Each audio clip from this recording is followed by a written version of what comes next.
In the eerie town of Eldridge, Elias inherits his grandfather's old house, a creaky place hiding a chilling secret. Its rooms are alive, whispering names of the lost and trapping souls in a cosmic web. When a mysterious letter urges him to come find what waits, Elias steps through forbidden doors, each revealing horrors tied to the stars' shadows that steal memories, mirrors that twist his face, and a monstrous hunger that craves his name. Will he break the house's curse, or become another whisper in its walls?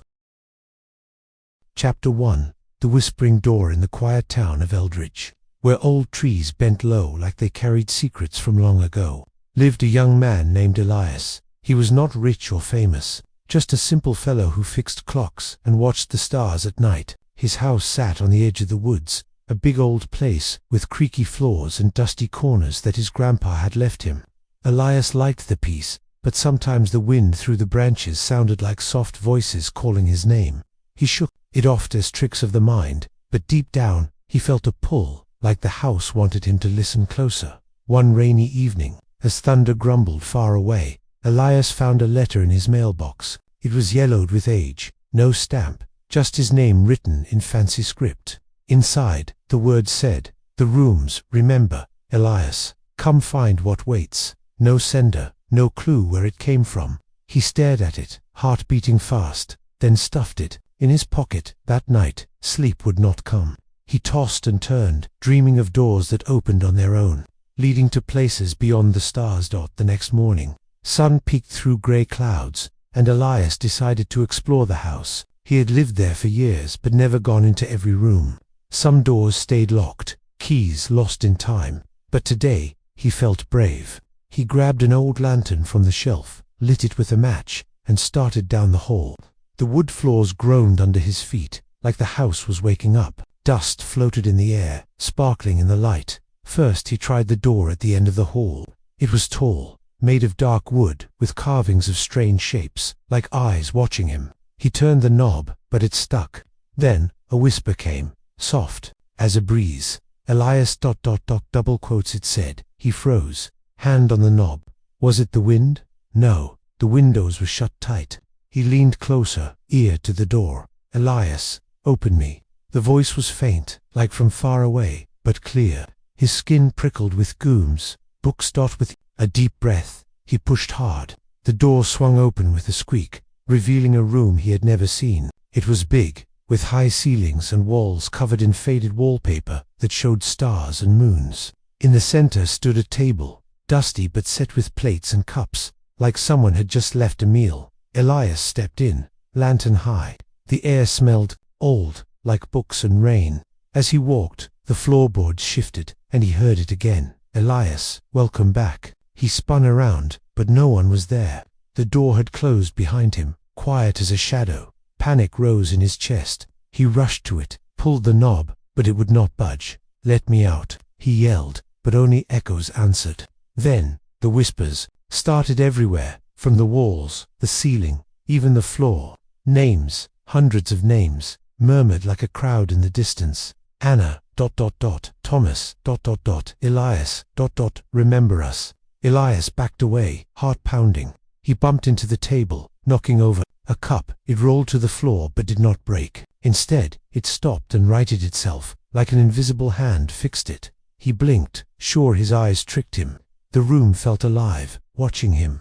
On the wall, a painting hung, showing a night sky full of stars, but the stars moved, twinkling, in patterns that spelled his name. He sat down, trying to calm his breathing. Maybe this was a dream, but the chair felt real, cold wood under him. He looked around. Shelves lined one wall, filled with books bound in leather, titles worn away. He picked one up, blew off the dust. Inside, pages yellow and crisp, words in old ink. The rooms hold memories of all who enter. They whisper names to those who listen. Beware the cosmic pull, for the void remembers too. Elias read on, words pulling him in. The book told of an ancient house built on a spot where stars fell long ago, bringing pieces of the universe. The rooms absorbed souls, keeping names forever. People who stayed too long vanished, but their echoes remained, calling out. He slammed the book shut, fear gripping him. This could not be real. But the whispers grew louder, saying his name over and over. He stood, determined to escape. He searched the room for another way out. Behind a curtain, he found a window, but outside was not the woods he knew. Instead, a vast blackness, dotted with stars that swirled like a storm. He gasped, stepping back. This was no normal room. It connected to something bigger, something from beyond the earth. The door whispered again, "Stay, Elias, we remember you." He ignored it, pounding on the wood. Splinters cut his hands, but he kept going. Finally, with a crack, the door gave way. He tumbled into the hall, lantern clattering. The house was silent now, but he felt eyes on him. He ran to his bedroom, locked the door, and hid under the covers like a child. Days passed, but the memory lingered. Elias tried to forget, busying himself with work. He fixed clocks in town, chatting with folks about weather and crops. But at night, the house called. Whispers seeped through walls, saying names of people long gone. He learned from old town stories that his grandpa had disappeared in that house, leaving only his name carved in a door. One evening, curiosity won. He returned to the whispering door, lantern in hand. This time, it opened easy, like it waited. For him, the room looked the same, but now a chair was pulled out, inviting him. He sat, and the whispers told stories. Of a girl named Lily who danced in the stars, of a man named Jack who fought shadows. Each name brought visions, flashing in his mind like dreams. Elias listened for hours, lost in the tales. The room grew cold, stars in the painting brighter. He felt a pull, like gravity from space, drawing him in. His body felt light, mind expanding to hold all the names. He saw cosmic horrors, vast beings in the void that fed on memories, rooms as traps to catch souls. He shook himself free, standing up. "No," he said, "I won't stay." The whispers laughed, soft and mocking. He left the room, but part of him remained, his name echoing with the others. As weeks turned to months, Elias changed. He spoke less, stared at the sky more. Friends worried, but he waved them off. The house became his world, the whispering door his gateway.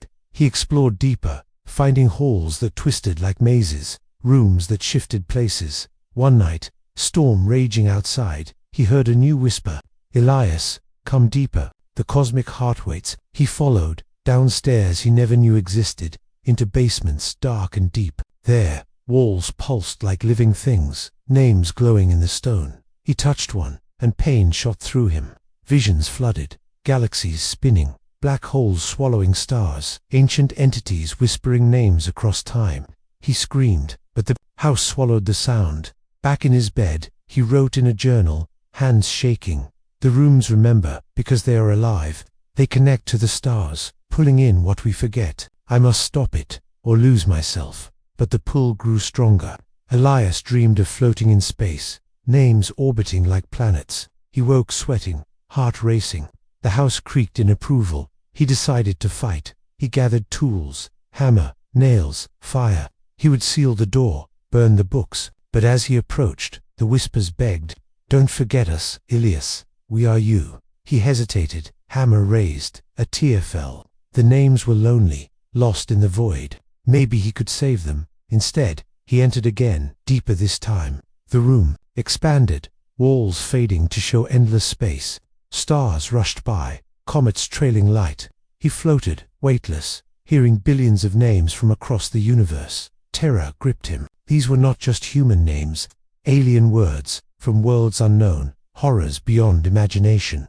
Tentacles of shadow reached, pulling at his soul. He fought back, clinging to his own name.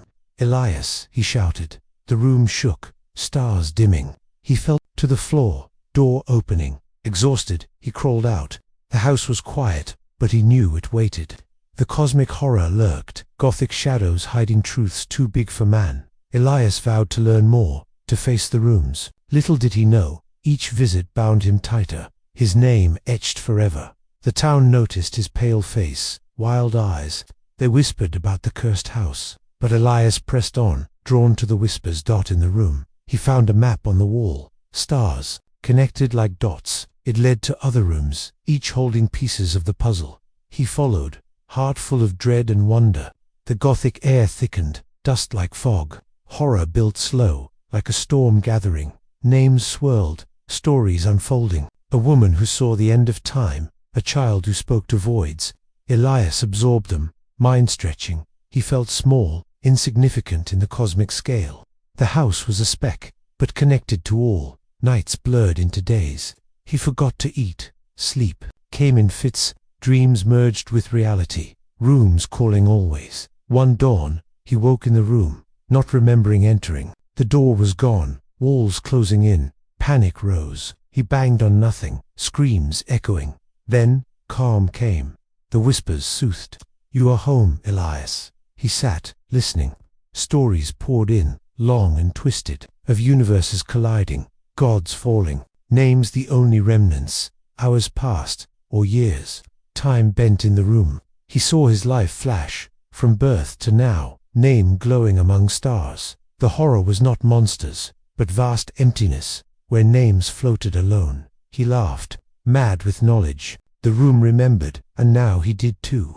But escape nagged. He found a crack in the wall, pried it open with fingers bleeding. Light poured in, normal hall beyond. He stumbled out, vowing no more. But the pull remained. Weeks later, a friend visited. "Elias, you look ill." He smiled weakly. "Just tired." That night, whispers louder. "Bring him in." Elias resisted, but curiosity won. He showed the door. Friend laughed, then heard his name. Eyes wide, he entered. Screams followed, then silence. Elias alone again, but now with another's echo. Guilt ate him. The house fed on names, cosmic hunger endless. He researched in town library, old books on stars and haunts, found tales of similar places, gateways to beyond, gothic mansions built on ley lines, pulling souls to voids. He returned armed with knowledge, entered the room, chanted words from books. Whispers faltered, stars dimmed, but then roared back, stronger, visions, assaulted, tentacles from black holes, eyes in nebulae, names screamed in agony. He fled, mind scarred. The chapter of his life turned deeper into horror. Elias explored other rooms, each a new terror, one with mirrors reflecting not him, but cosmic beings wearing his face. Another with floors of glass, showing abysses below, names everywhere. Remembering, he wrote letters, warnings to no one. "Stay away, the rooms know you." But he stayed, bound. The whispering door was just the start. 11 more awaited, each darker. His story unfolded, long and winding.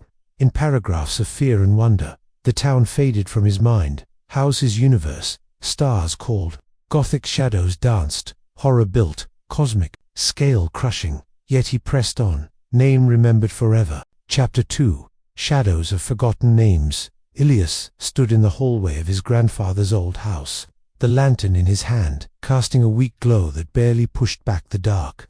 The air felt heavy, like it carried the weight of years nobody remembered. The whispering door from the night before still hummed in his mind, its voices echoing his name in a way that made his skin crawl. He hadn't slept well, his dreams full of stars that blinked like eyes and rooms that stretched into forever. The house felt different now, alive in a way he couldn't explain, as if it watched him, waiting for his next move. He gripped the lantern tighter, his knuckles white, and took a step forward. The floorboards groaned under his boots, sounding almost like a sigh. He wasn't sure why he kept exploring. Part of him wanted to board up the doors, leave the house, and never look back. But another part, the part that loved fixing clocks and piecing together puzzles, pulled him deeper. The letter he'd found the rooms remember. "Elias, come find what weights burned in his pocket." He hadn't shown it to anyone, not even his friend Tom, who'd laughed off Elias's talk of whispers as old house nonsense. But Tom hadn't heard the voices, hadn't felt the way the air turned cold when the house spoke. The hallway stretched long and narrow, lined with doors he'd never opened. Most were plain, their paint chipped and faded, but one stood out.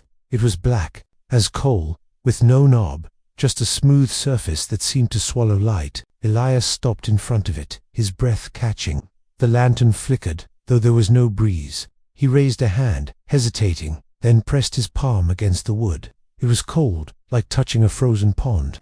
A faint hum vibrated through his fingers, and then he heard it. A whisper, not just his name this time, but others. Anna, Thomas, Lily. The names rolled over each other, soft and sad, like a song from a faraway place. Elias pulled his hand back, heart pounding. He should leave, he knew it, but the names tugged at him, each one a story he didn't know but felt he should.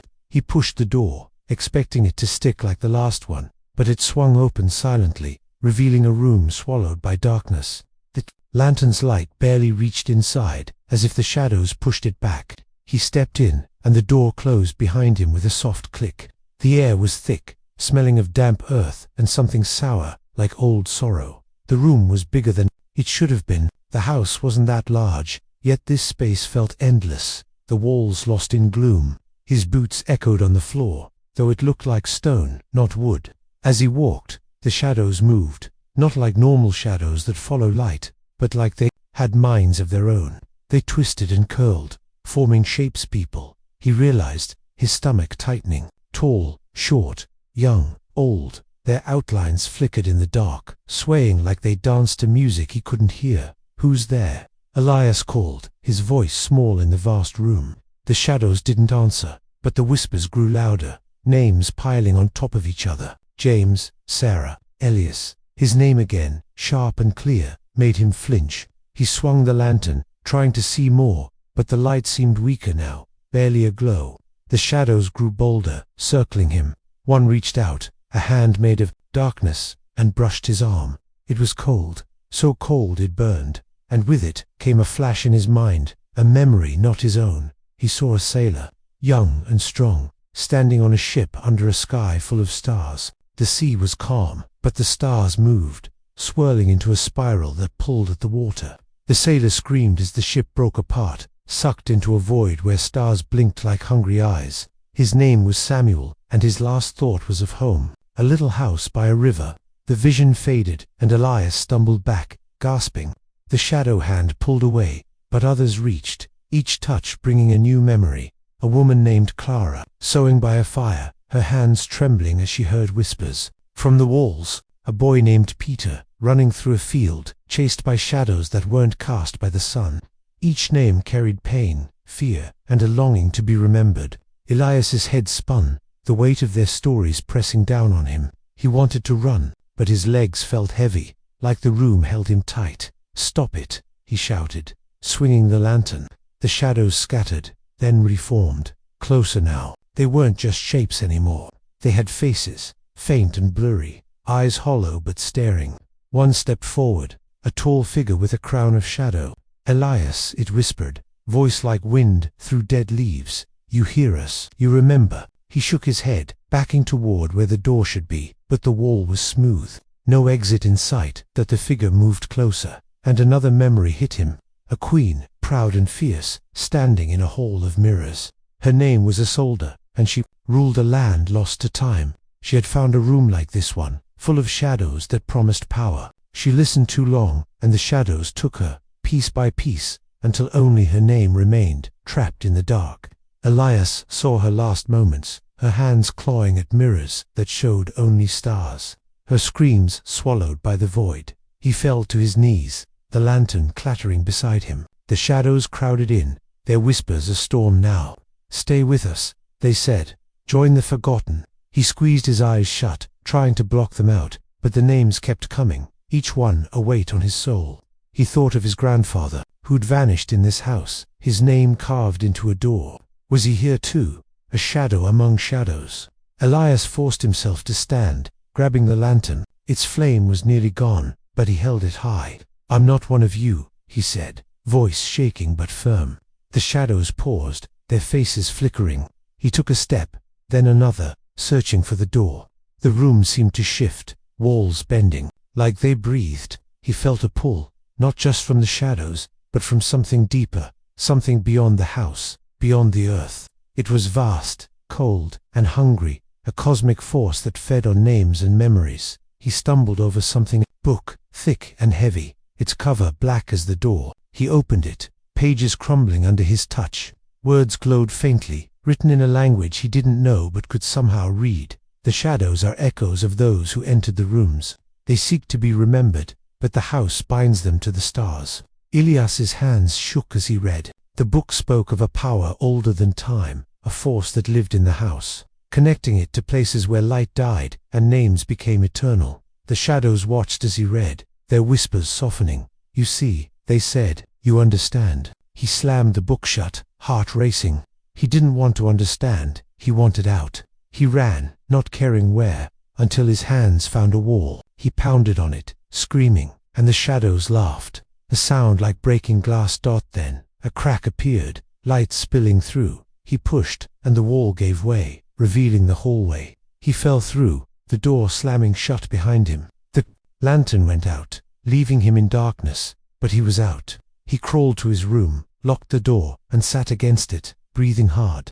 The house was quiet, but he felt the shadows still, waiting just beyond the walls. Days passed, and Elias tried to live normally. He fixed clocks, smiled at neighbors, but the shadows stayed in his mind. He saw them in corners, heard their names in the wind. He avoided the black door, but the house wouldn't let him forget.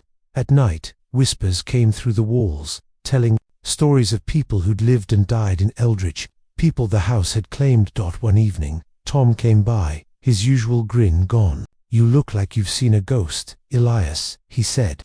Elias wanted to tell him, but the words stuck. Instead, he offered tea, hands shaking as he poured. Tom noticed, frowning. "What's wrong with you? This house, it's not right." Elias laughed, a hollow sound. "Just old, that's all." But Tom wasn't fooled. He stayed late, talking about town gossip, trying to cheer Elias up. As he left, he paused at the hallway. "You ever hear voices?" he asked, voice low. Elias froze. "No," he lied. Tom nodded, but his eyes lingered on the black door before he left. That night, Elias dreamed of the shadow room. He saw Tom there, his face joining the others, his name whispered in the dark. He woke sweating, heart pounding. He couldn't let that happen. He grabbed a hammer and nails, determined to seal the door. But when he reached it, the whispers started again, louder, angrier. "You can't stop us," they said. "We are, forever." He dropped the hammer, backing away. The door opened on its own, just a crack, and shadow spilled out, curling like smoke. He ran, locking himself in his room again. The house groaned, like it was angry, and the whispers followed him, names he didn't know but felt in his bones. The next day, he went to the town library, searching for answers. Old books told of houses built on strange places, where the earth touched the stars. They spoke of shadows that carried souls, trapping them in rooms that never let go. Elias read until his eyes burned, each word confirming his fear. The house was alive, a gateway to something bigger, something that wanted him. He returned home, the lantern his only friend. He stood before the black door, heart heavy. He had to go back, to learn more, to stop it. He pushed the door open, and the shadows greeted him like old friends. "Welcome back," they said, and the room swallowed him again. This time, the shadows showed him more. A man named Henry, who built the house long ago, knowing its power. He'd wanted to speak to the stars, to learn their secrets, but the stars spoke back, and they took him. His name glowed brightest in the dark, a warning to others. Elias saw Henry's life, his joy, his fear, his end. The shadows wept as they shared it, their voices breaking. Elias felt their pain, their need to be known. He wanted to help, but the pull was stronger now, the cosmic hunger closer. He saw it in the shadows, Izar void, endless and cold, waiting to claim him too.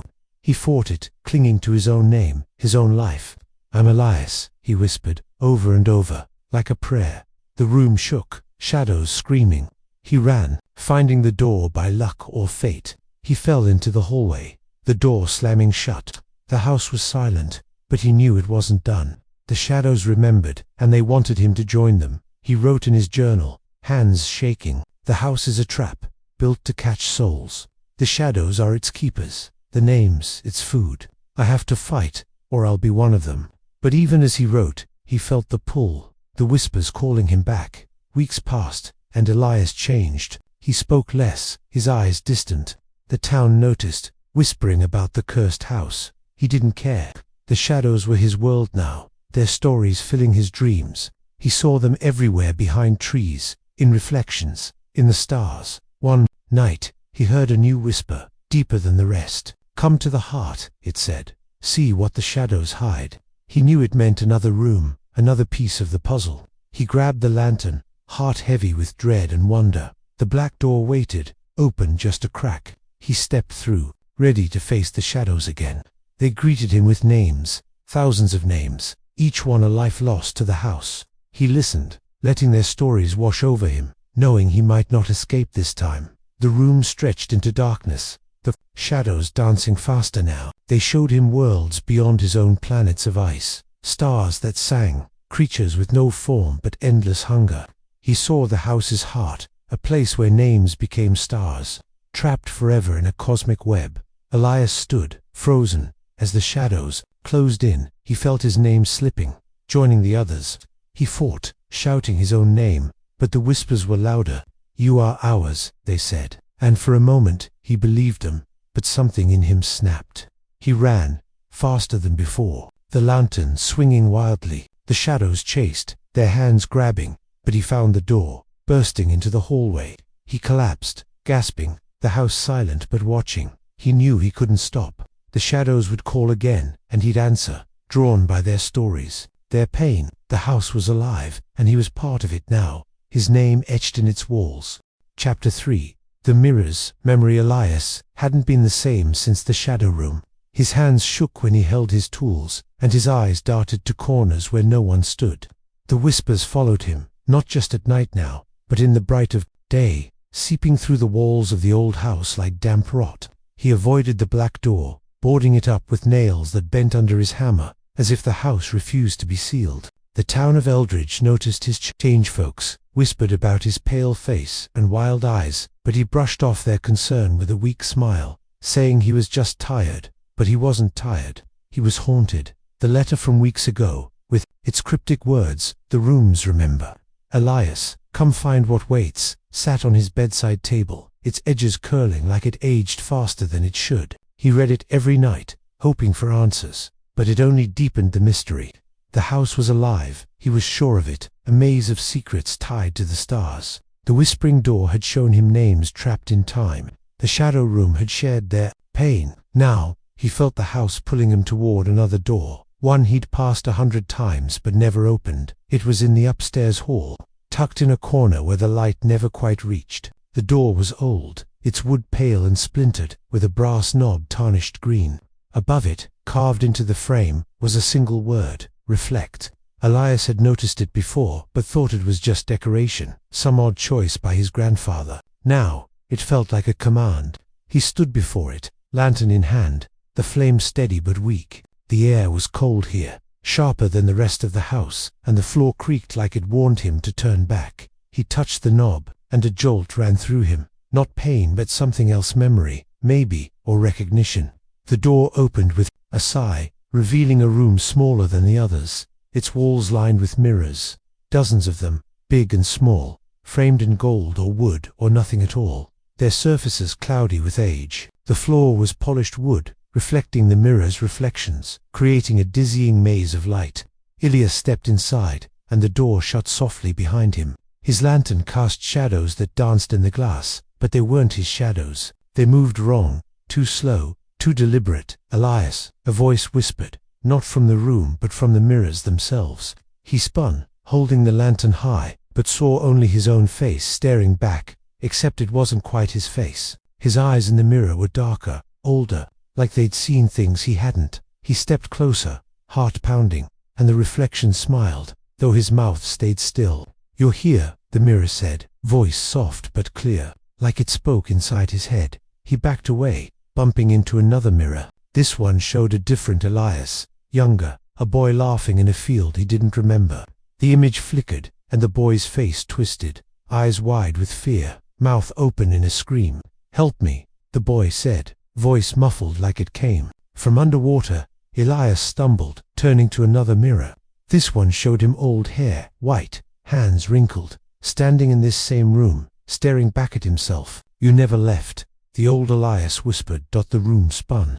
Mirrors reflecting mirrors, each showing a different version of him. Some were happy, some terrified, some not human, had all eyes too big, skin shimmering like starlight. The whisper grew, not just his name now but others, the same names from the shadow room: Anna, Thomas, Lily, Samuel. They came from every mirror, overlapping until they were a roar in his ears. Elias clutched his head, trying to block them out, but the voices were inside him, pulling at his mind. He dropped to his knees, lantern clattering. The mirrors didn't stop. One showed a woman, Clara from the shadow room, sewing by a fire. Her hands moved fast, too fast, stitching a cloth that unraveled into stars.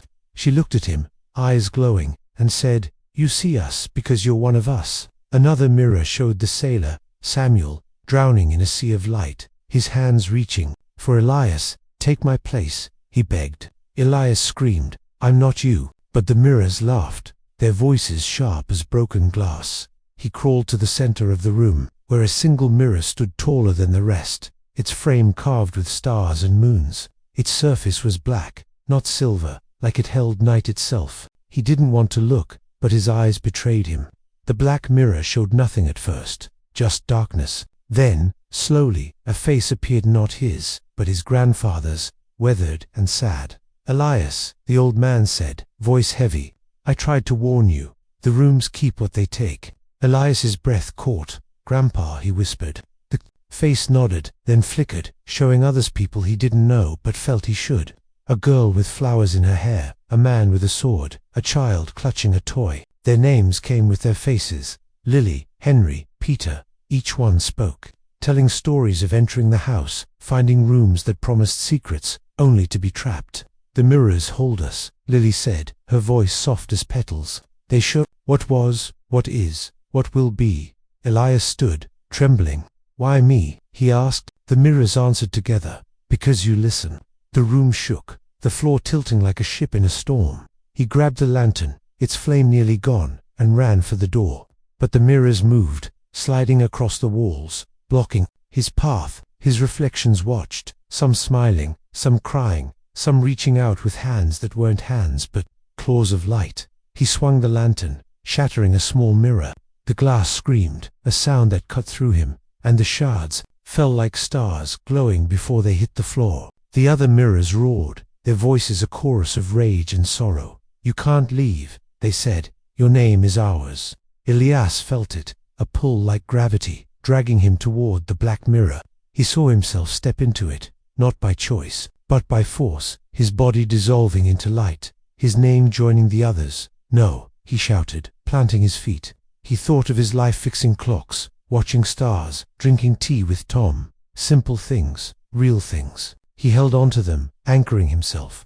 The pull weakened, just enough for him to move. He ran, dodging reflections that reached for him, their fingers brushing his skin, cold as death. He found the door, yanked it open, and fell into the hallway, the mirror's screams fading as the door slammed shut. He lay there, gasping, the lantern dark beside him. The house was quiet, but he felt the mirrors watching, waiting. He crawled to his room, locked the door, and sat against it, heart racing.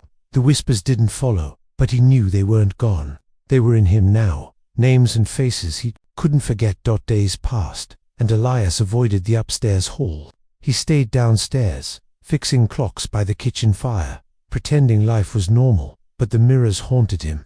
He saw them in every shiny surface, the kettle, the window, even his own eyes when he looked too long. At night, he dreamed of the black mirror, his grandfather's face pleading, "Don't come back." One evening, Tom stopped by, his face serious. "You're not right, Elias," he said. "What's in that house?" Elias wanted to tell him, but fear stopped him. If Tom knew, he might go looking, and the mirrors would take him to just old stories, Elias said, forcing a laugh. Tom frowned but didn't push. As he left, he glanced at the stairs, where the pale door waited. "Be careful," he said, and Elias nodded, knowing he couldn't be. That night, the whispers returned, softer but insistent. "See us again," they said. "No, us." Elias tried to ignore them, but his feet moved, carrying him to the pale door. He didn't want to go in, but the house wanted him to. The knob turned easily, and the mirrors greeted him, their surfaces gleaming like eyes. This time, they showed him more. A city in the stars, built of light and shadow, where names were currency and memories were chains. He saw himself there, not as Elias but as something else, a being of light with no face, only a name. The mirrors sang, their voices sweet and terrible, promising knowledge, power, eternity. He felt the pull again, stronger now, the black mirror, calling loudest. He fought it, remembering his grandfather's warning. He smashed another mirror, then another. each one screaming as it broke. The room shook, the floor cracking, and the black mirror pulsed, showing not his grandfather now, but a void, endless and hungry, with eyes that weren't eyes but stars that knew him. Elias, it said, and he felt his name slipping away. He ran, faster than before, the mirrors shattering behind him. He burst into the hallway, the door slamming shut, and collapsed, tears streaming. The house was silent, but he knew it wasn't done. The mirrors remembered, and they wanted him to join them. He wrote in his journal, hands shaking. The mirrors, show what you are, what you were, what you'll be. They trap you with your own name. I can't keep going, but I can't stop. The house creaked, agreeing. Weeks later, Elias was a shadow of himself. He barely ate, barely slept. The town whispered, calling him mad. He didn't care. The mirrors were his world now, their stories his burden. He saw them in his dreams, in his reflection, in the stars. One night, a new whisper came, deeper, colder. Find the heart, it said. See what the mirrors hide. He knew it meant another room, another truth. He grabbed the lantern, its flame weak but alive, and headed for the next door, heart heavy with dread and wonder. The pale door waited, open just a crack. He stepped through, the mirrors gleaming, ready to show him more. Chapter number 4. Echoes from the stars. Elias hadn't slept in days. Not really. The mirrors' faces followed him, their whispers blending with the shadows' voices, until he couldn't tell what was real and what was the house. His hands, once steady, from years of fixing clocks, now trembled as he held his lantern, its flame a faint flicker against the dark. The house on the edge of Eldridge's woods was no longer just a home, it was a labyrinth. Each room a trap, pulling him deeper into secrets he didn't want but couldn't resist. The pale door with its mirrors had shown him versions of himself, lives he hadn't lived, and names that burned in his mind. He boarded it up, nails driven deep. But the house creaked like it laughed at his efforts. He avoided the upstairs hall now, sticking to the kitchen where the fire kept the whispers at bay. But the letter, the rooms, remember, Elias, come find. What waits, sat heavy in his pocket, its words a hook in his heart. He'd found it weeks ago, yellowed and unsigned, and it felt like a map to something he wasn't ready to face. The town noticed his change. Old Mrs. Harrow at the general store asked if he was sick, her eyes sharp with worry. Tom, his only friend, stopped by less often, his jokes replaced by uneasy glances at the house's dark windows. Elias lied to them all, saying he was fine, but his voice cracked, and his eyes betrayed him, always looking over his shoulder. One night, as rain battered the roof, Elias sat by the fire, trying to focus on a broken clock. Its gears were simple, familiar, but his mind wandered to the names Samuel, Clara, Lily, his grandfather. They weren't just names anymore. They were stories, lives trapped in the house's rooms. He'd seen them in shadows, in mirrors, there, pain and fear as real as his own. He wanted to forget, to leave, but the house wouldn't let him. It called to him, not with words now, but with a feeling, a pull like gravity, tugging him toward the unknown. He stood, leaving the clock half fixed, and grabbed the lantern. The flame sputtered, as if it knew where he was going. He climbed the stairs, heart pounding, passing the boarded-up doors. The air grew colder, heavier, like the house held its breath. At the end of the hall was a door he'd never noticed before, small and round, like a porthole on a ship. Its wood was dark, almost black, with faint carvings of stars that glowed faintly when his lantern light hit them. He hesitated, hand hovering over the knob. The last two rooms had nearly taken him, whispers pulling at his soul, mirrors stealing his face. But the pull was stronger now, and the stars on the door seemed to pulse, matching his heartbeat. Elias, a voice whispered, not from the door but from above, like it came from the sky itself. He looked up, but the ceiling was just wood and dust. The voice came again, softer, sadder. Hear us. His skin prickled, and he gripped the lantern tighter. He didn't want to open the door, but his hand moved, as if the house willed it. The knob was warm, almost alive, and the door swung open with a sound like a sigh. The room beyond was vast, too big for the house, its walls curved like the inside of a dome. The ceiling was gone, replaced by a sky full of stars. Not the stars of Eldridge, but something else brighter, wilder, moving in spirals that made his head spin. The floor was smooth, like glass, reflecting the stars above, until he felt he was standing in space itself. The air hummed, a low vibration that sank into his bones. He took a step, and the stars shifted, forming patterns that spelled his name, then others, flickering like fireflies. "Elias, listen," the stars said, their voices a chorus, high and clear, like bells made of light. He froze, lantern shaking in his hand. The room felt alive, not like the shadow room's cold hunger, or the mirror's cruel tricks, but something bigger, older, stretching beyond the earth. He looked up, and the stars moved closer, their light sharp enough to sting his eyes. They weren't just stars. He realized they were eyes, watching him, knowing him. He wanted to run, but his feet wouldn't move. The stars spoke again, their voices weaving stories. "We see all," they said. "We hold all." Images flooded his mind, not his own but theirs. A woman named Mara, walking a desert under twin suns, her shadow stretching across worlds. A creature with no shape, only light, singing to a dying star. A child named Theo, lost in a city where buildings were made of memories. Each name came with a life, a world, a piece of the universe the house had stolen. Elias stumbled, overwhelmed. The lantern fell, its flames snuffing out, but the room didn't darken. The stars lit everything, their glow cold and unyielding. He saw his grandfather now, not in a mirror but in the stars. His face young, then old, then gone. His name a bright point of light. "I tried to stop it," his grandfather said, voice faint. "The house reaches too far." "What is this place?" Elias whispered, throat dry.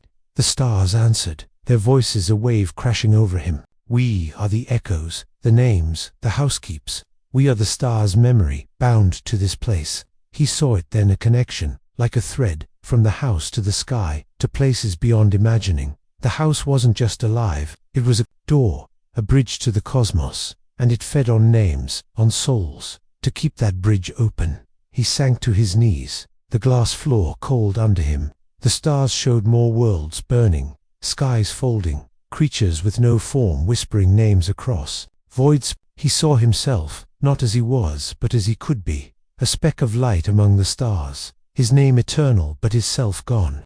The pull was strong, stronger than the shadows or mirrors, promising peace if he let go. He almost did, his mind stretching, thin, ready to join the echoes, but a memory sparked Tom's laugh, the smell of rain, the tick of a clock he'd fixed. Small things, human things. He clung to them, shouting his own name, Elias. The stars flinched, their light dimming. The room shook, the glass floor cracking like ice. He scrambled to his feet, searching for the door. The stars screamed, their voices sharp, cutting into him. "Stay," they said. "Be remembered." He ran, the stars chasing him, their light burning his skin.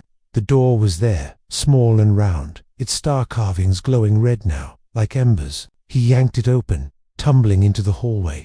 The door slammed shut, and the house went silent, but the stars' voices lingered in his head, soft and persistent. He hid in his room, door locked, lantern relit but weak. The echoes stayed with him, names and stories he couldn't shake. He wrote in his journal, hands shaking, "The house isn't just a trap, it's a gate, two stars that know too much. They want my name, my soul, to keep their light burning." He tore the page, then wrote again, desperate to make sense of it. The house was quiet, but he felt its hunger, its connection to the cosmos growing stronger. Days passed, and Elias barely left his room. He ate little, slept less, his dreams filled with stars that spoke and skies that swallowed.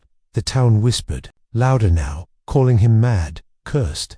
Tom came by, banging on the door, but Elias didn't answer. He couldn't let Tom see the house, not after what he'd seen. The stars would take him too. One night, the whispers returned, not from the round door but from the walls, the ceiling, the floor. "Come back," they said. "Hear the echoes." He tried to ignore them, but his feet moved, drawn to the hall. The round door was open, just a crack, starlight spilling out. He grabbed the lantern, its flame barely alive, and stepped through.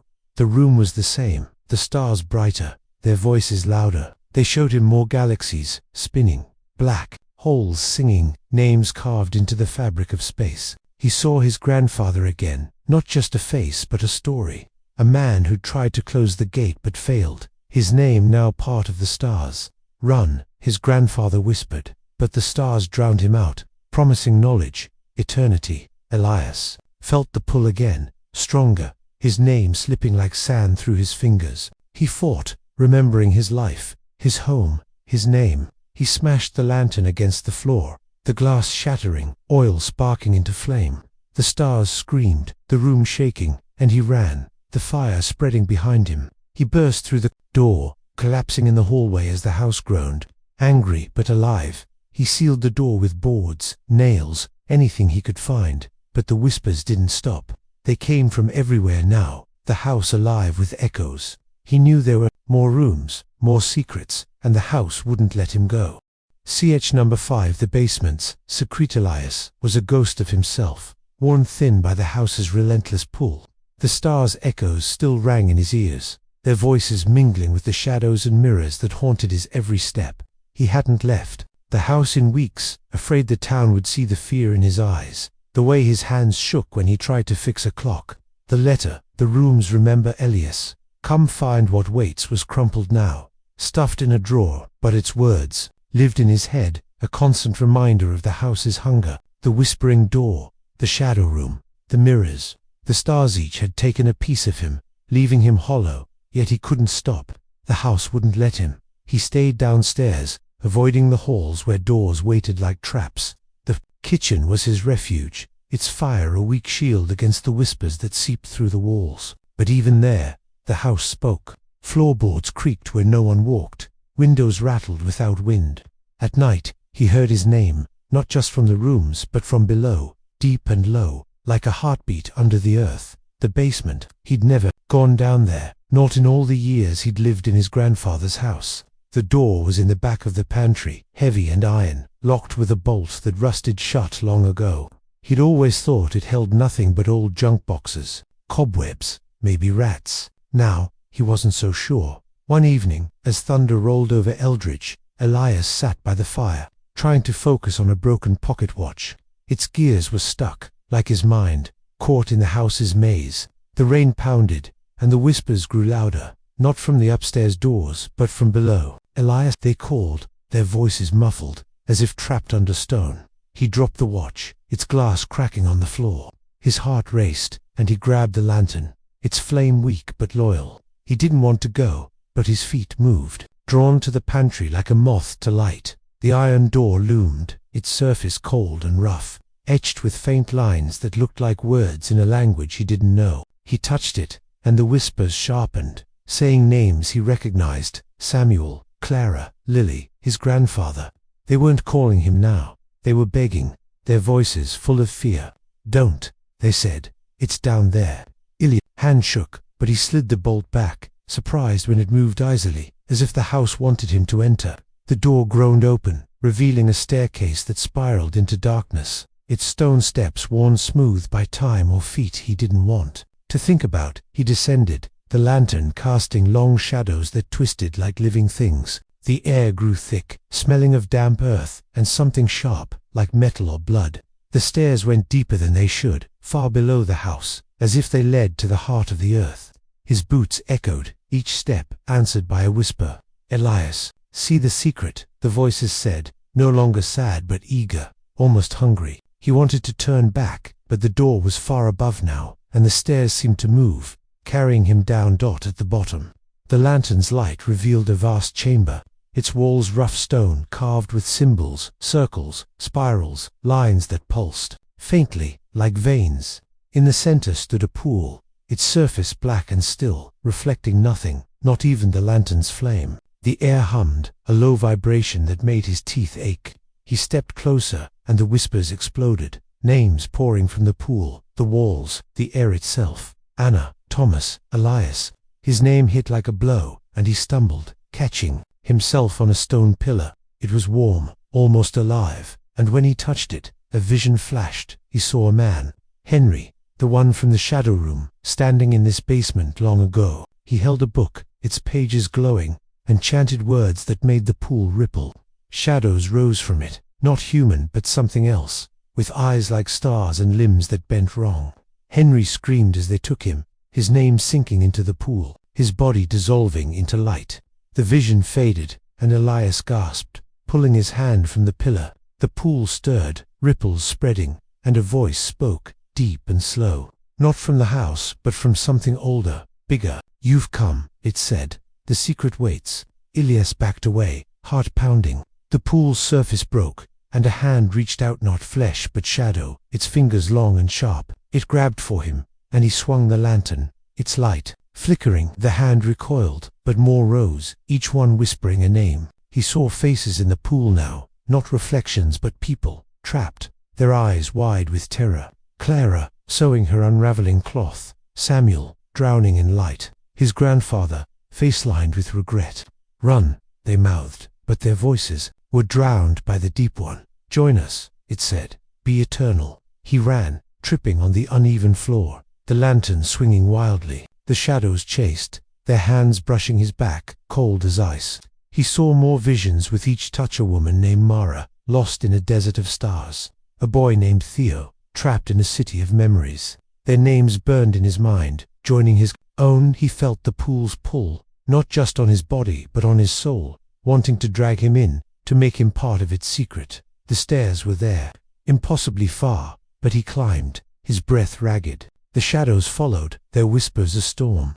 "You can't leave," they said. "Your name is ours." He thought of his life, Tom's laugh, the smell of rain, the tick of a clock. Small things, real things. He held them tight, shouting, "I'm Elias." The shadows screamed, the pool roaring like a beast, but the stairs held, and he reached the door, slamming it shut.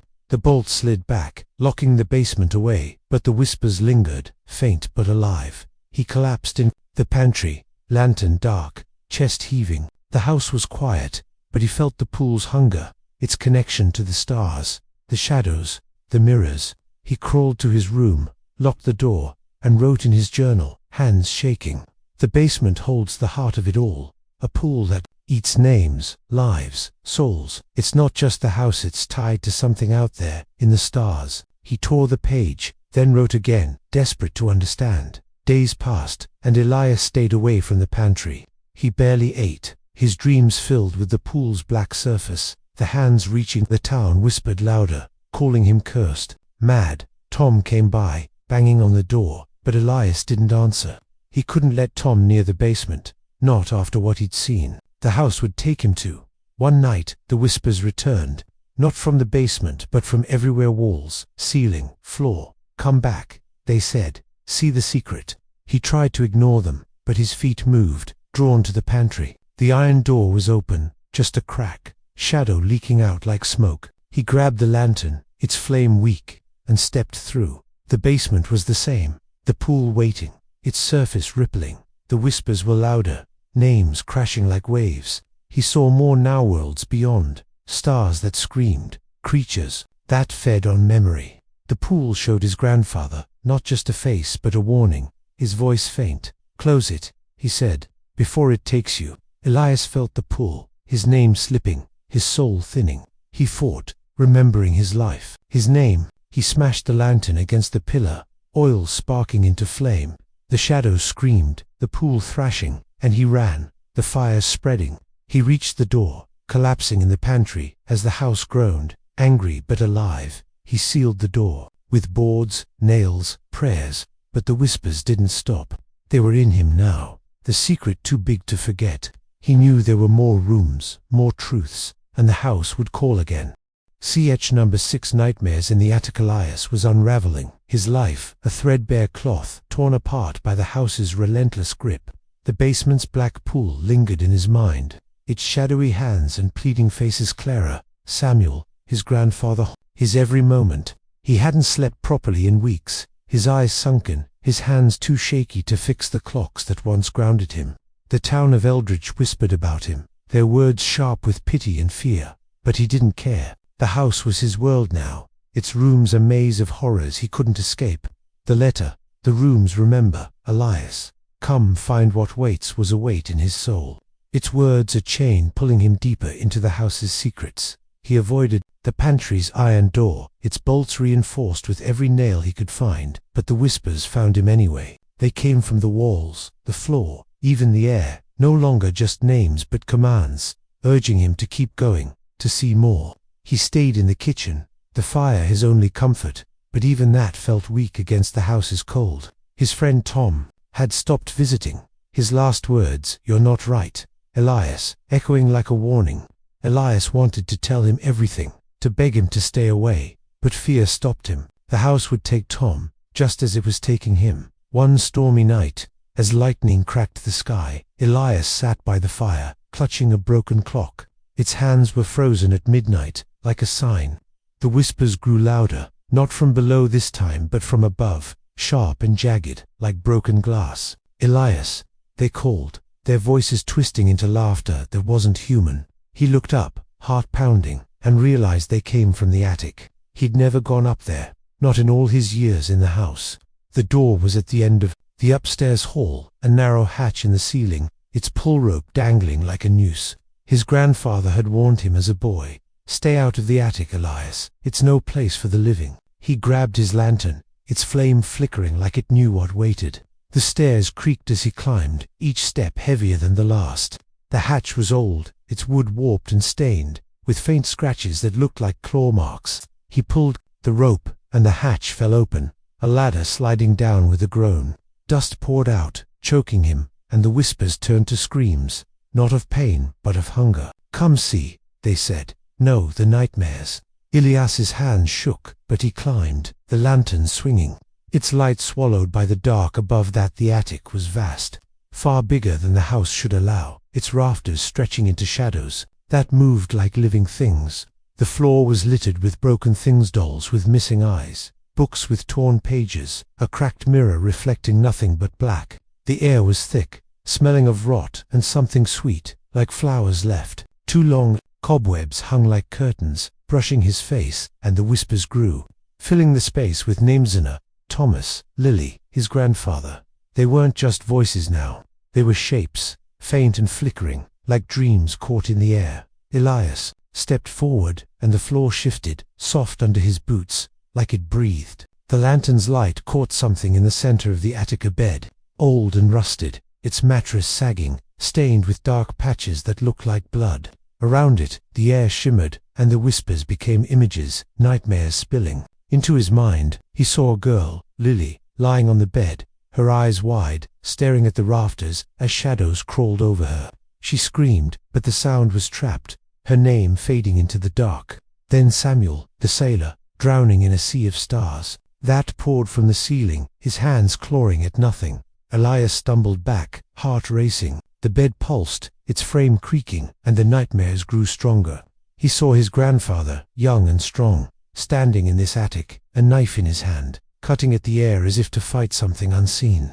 "I won't let you take me," his grandfather shouted, but the shadows laughed, pulling him into the bed, his name a scream that echoed forever. Elias fell to his knees, the lantern slipping, its flame nearly gone. The nightmares weren't just visions, they were alive, reaching for him, their hands cold and sharp, like claws made of dream stuff. "Elias, join us," the voices said, no longer whispers but a chorus, loud and terrible. He saw himself on the bed, not sleeping but trapped, his body still but his mind screaming, caught in an endless dream. The nightmares showed him worlds, planets of ice where shadows danced, skies of fire where names burned, voids where creatures with no shape fed on fear. Each vision was a name, a life, a soul the house had claimed, and they wanted him next. He crawled away, the floor sticking to his hands, like it wanted to hold him. The bed creaked louder, its frame bending, and a shadow rose from it, not human, but something else, with eyes like holes and a mouth that whispered his name. "Stay," it said, its voice a knife in his mind. He swung the lantern, its glass cracking, and the shadow screamed, retreating into the bed. But others came, their forms twisting Clara with her unraveling cloth, Mara lost in her desert, Theo in his city of memories. They reached for him, their hands pulling at his soul. Elias fought, clinging to his own memory storm's voice, the smell of rain, the tick of a clock. "I'm Elias," he shouted, and the nightmares flinched, the attic shaking. He ran, tripping over broken dolls and books, their pages fluttering like wings. The hatch was there, open, the ladder waiting. He climbed down, the shadows chasing, their screams tearing at him. He reached the hall, pulling the hatch shut, and collapsed, the lantern dark beside him. The house was quiet, but the nightmares lingered, their images burned into his mind. He locked himself in his room, heart pounding, and wrote in his journal, hands trembling. The attic is where dreams go to die. The nightmares are alive, feeding on names, trapping souls in sleep that never ends. The house is a machine, built to catch us for something bigger. He tore the page, then wrote again, desperate to make sense of it. Days passed, and Elias stayed downstairs, avoiding the hatch. He barely ate, his dreams filled with the bed, the shadows, the screams. The town called him mad, their whispers louder. Now, but he didn't care. Tom came by, banging on the door, but Elias didn't answer. He couldn't let Tom near the attic, not after what he'd seen. The nightmares would take him too. One night, the whispers returned, not from the attic but from everywhere: walls, floor, ceiling. "Come back," they said. "Live the nightmares." He tried to ignore them, but his feet moved, drawn to the hatch. It was open, just a crack, shadows leaking out like fog. He grabbed the lantern, its flame weak, and climbed out. The attic was the same, the bed waiting, its stains darker now. The nightmares came faster, showing him more worlds collapsing, stars screaming, creatures that fed on dreams. He saw his grandfather again, trapped in the bed, his eyes pleading. "Burn it," he whispered, but the shadows drowned him out, promising peace if Elias joined them. He felt the pull, his name slipping, his soul thinning. He fought, remembering his life, his name. He smashed the lantern against the bed, oil sparking into flame. The shadows screamed, the attic shaking, and he ran, the fire spreading. He reached the hatch, collapsing in the hall as the house groaned. Angry but alive, he sealed the hatch with boards, nails, anything he could find. But the whispers didn't stop. They were in him now, the nightmares too real to forget. He knew there were more rooms, more horrors, and the house would call again.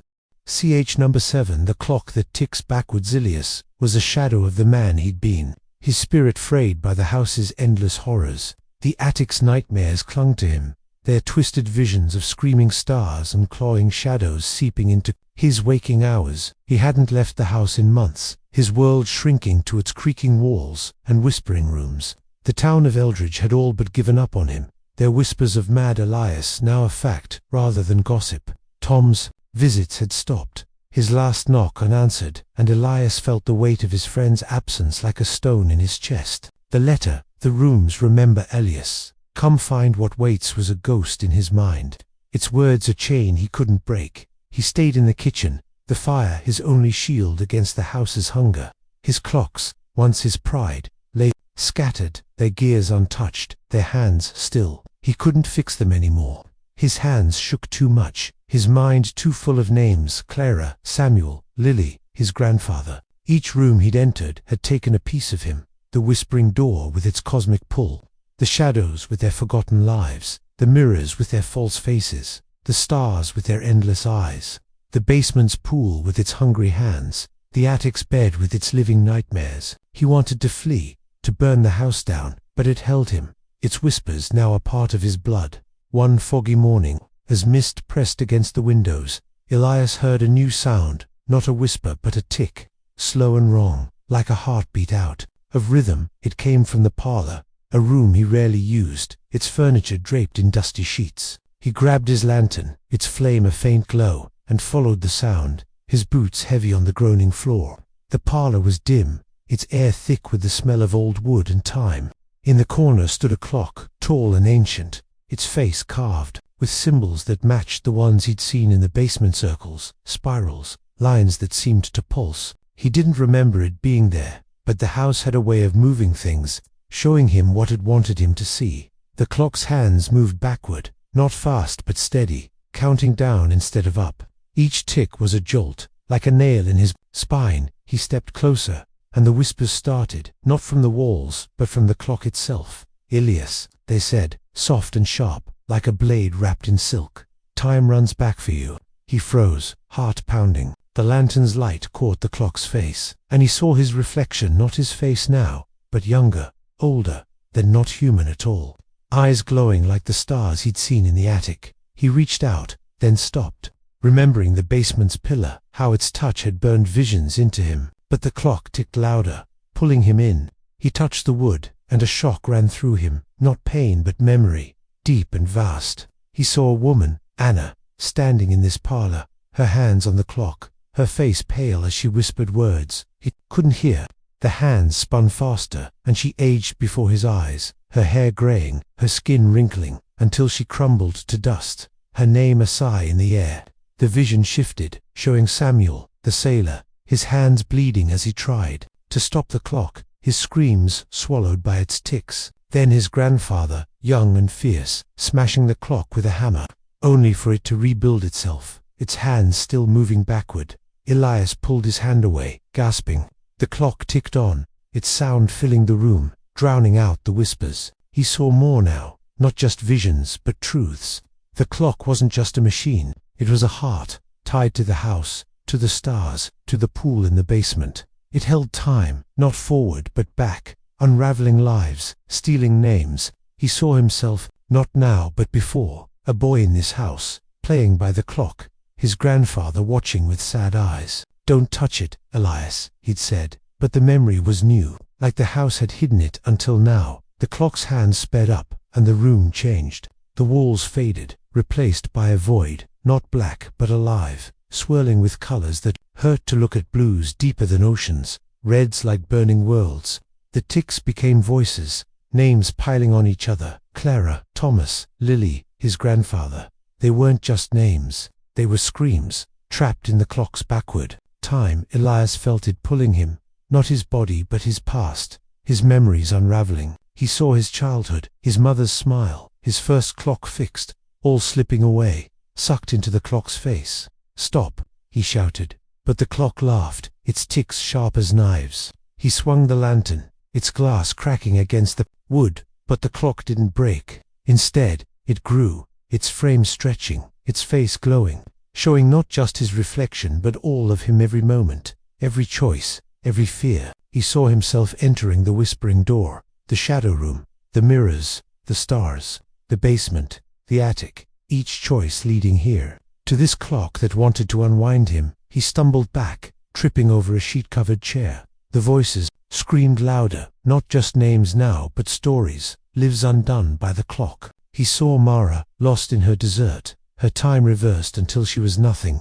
Theo, the boy, running backward through his city, his memories erased. His grandfather, fighting the clock, his life unraveling until he was a shadow. His name a tick in the void. Elias felt his own past slipping, his name fading, his soul thinning. He fought, clinging to what was Histam's laugh, the smell of rain, the feel of a clock's gears. "I'm Elias," he whispered, then shouted, "I'm Elias." The clock shuddered, its hands slowing, the void flickering. He grabbed a sheet, tore it free, and threw it over the clock, hoping to smother it. The ticks muffled, but didn't stop. He ran, the parlor shrinking back to normal, the door open. He stumbled into the hall, slamming it shut, the lantern dark. Beside him, he locked himself in his room, heart racing, the ticks still in his ears. He wrote in his journal, hands shaking.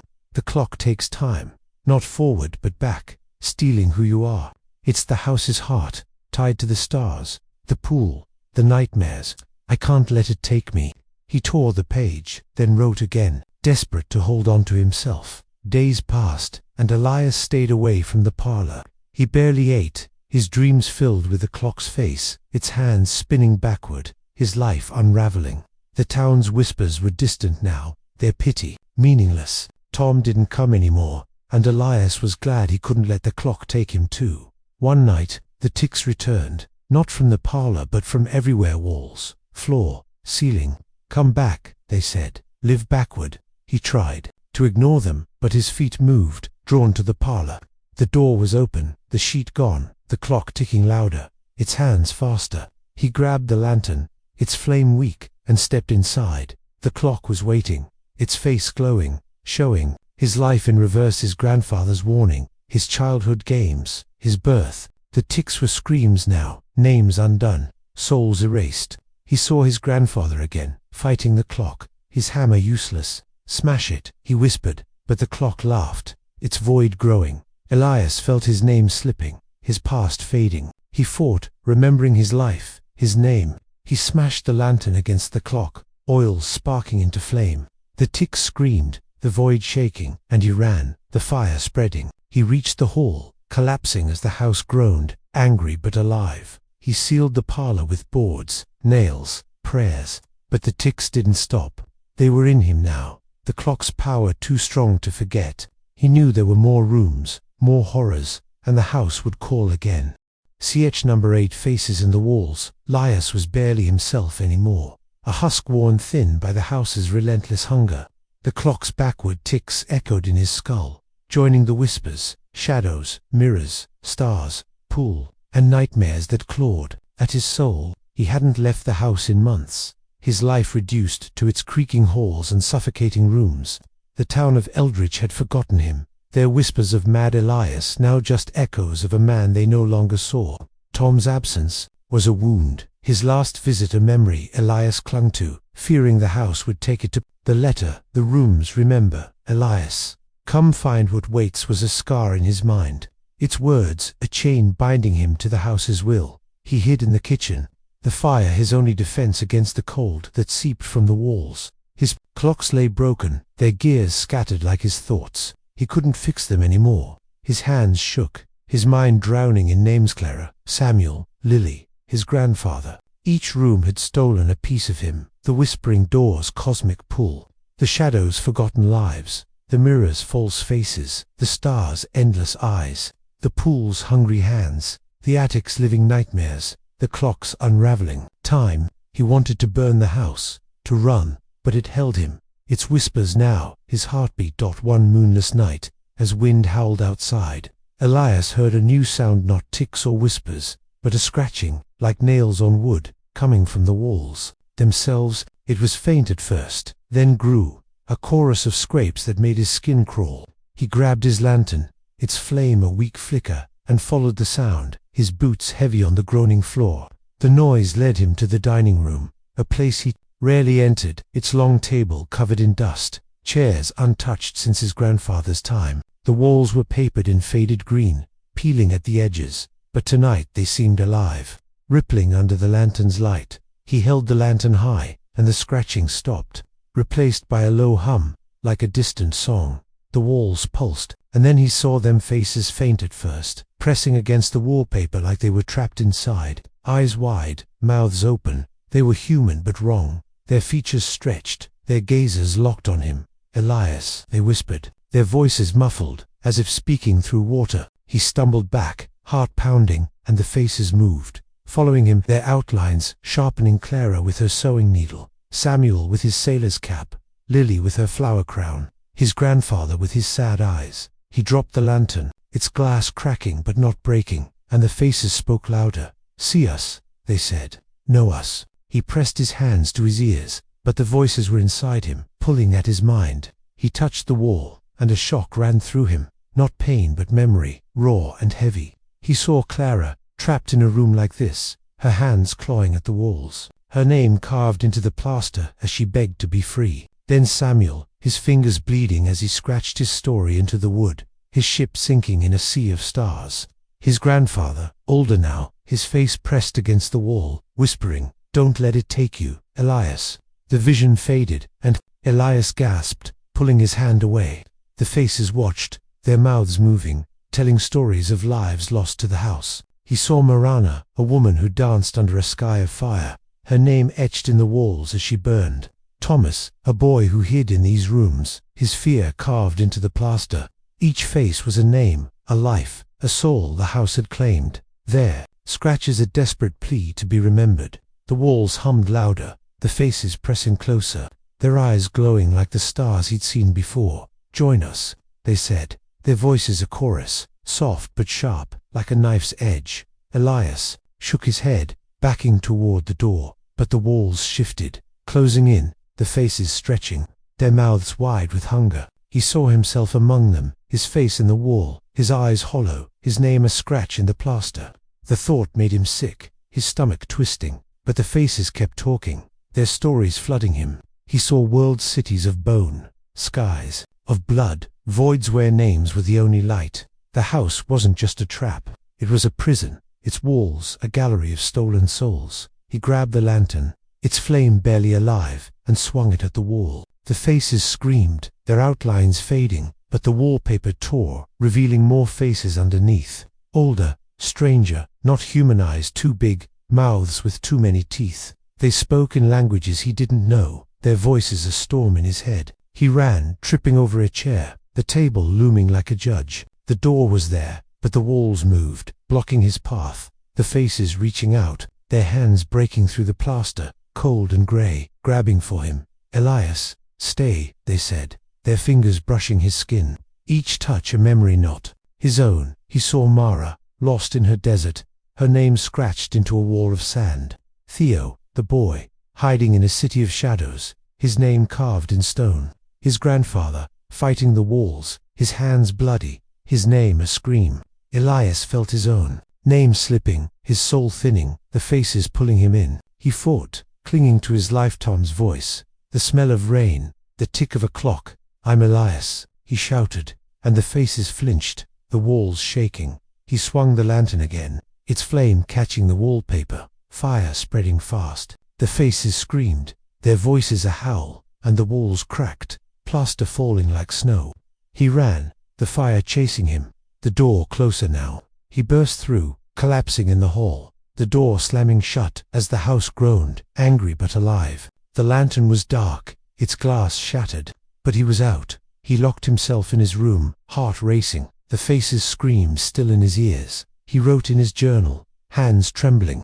The walls hold the lost, their faces trapped, their names carved in the house's bones. It's not just a house, it's a tomb, tied to the stars, the pool, the nightmares, the clock. I can't keep going, but it won't let me stop. He tore the page, then wrote again, desperate to hold on to himself. Days passed, and Elias stayed. Away from the dining room, he barely ate, his dreams filled with faces pressing through Wall Street, their hands clawing at him. The town's whispers were gone now, their pity turned to silence. Tom didn't come, and Elias was glad the faces would take him to. One night, the scratching returned, not from the dining room but from everywhere. "Come back," they said. "Be one of us." He tried to ignore them, but his feet moved. Drawn to the door, it was open, just a crack, faces peering through the gap, their eyes glowing. He grabbed a new lantern, its flame weak, and stepped inside. The faces were waiting, their scratches louder, their stories heavier. They showed him more worlds of ash, skies of teeth, voids where names screamed. He saw his grandfather again, his face in the wall, his voice faint. "Burn it," he said, but the faces laughed, their hands reaching. Elias felt his name slipping, his soul thinning. He fought, remembering his life, his name. He smashed the lantern against the wall, fire sparking, the faces screaming. He ran, the flame spreading, and collapsed in the hall, the house groaning. He sealed the door with boards, nails, prayers, but the faces stayed, their scratches in his mind. He knew more rooms waited, more horrors, and the house would call again. Etched number 9, the Garden of Lost Souls. Elias was a husk, his spirit whittled away by the house's ceaseless hunger. The faces in the walls had joined the chorus of horrors, whispers, shadows, mirrors, stars, the pool, nightmares, and the back clickage room carving out a piece of him until he barely recognized himself. He hadn't stepped outside in months. The town of Eldridge, a distant memory, their whispers of mad Elias no longer reaching him. Tom's absence was a quiet ache, his last warning, "You're not right."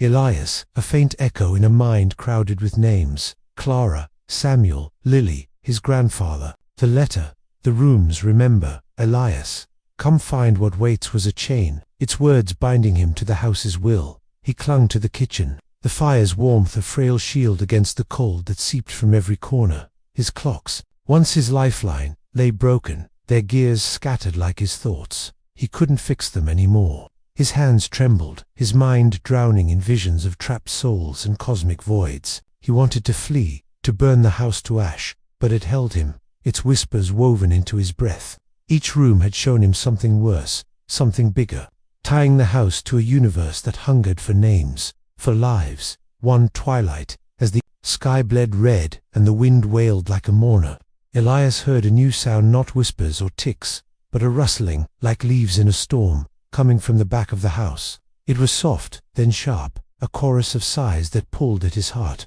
He grabbed his lantern, its flame a weak flicker, and followed the sound, his boots heavy on the creaking floor. The noise led him to a door he'd never seen, hidden behind a faded curtain in the hallway.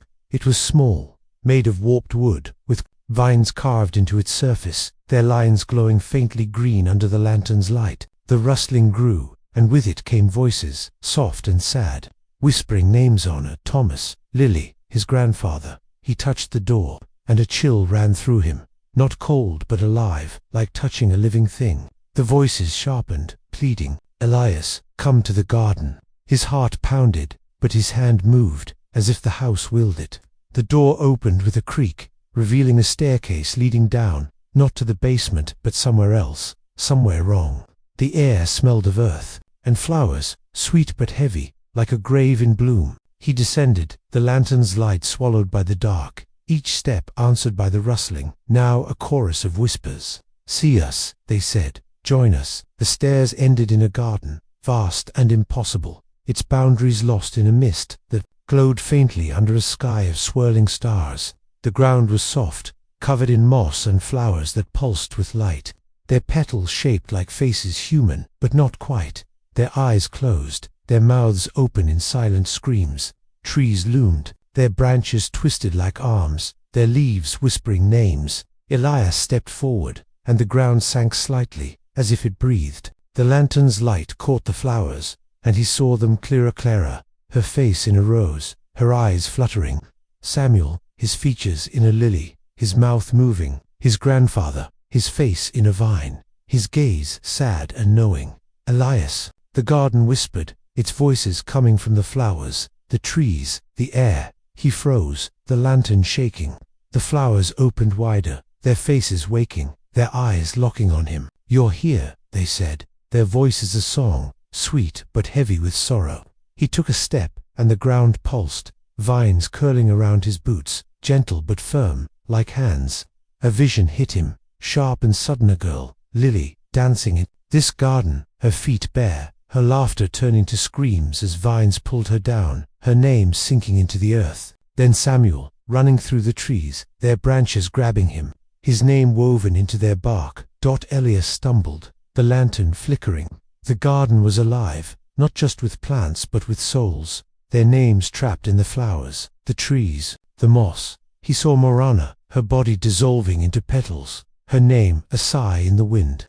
Thomas, his soul caught in a tree, his eyes in its leaves. The garden wasn't just a place, it was a graveyard, a trap for souls the house had claimed, tied to the stars above, their light cold and hungry. He felt their pain, their longing to be free, their names heavy in his mind. "Stay," the flowers whispered, their faces blooming brighter, their vines reaching higher.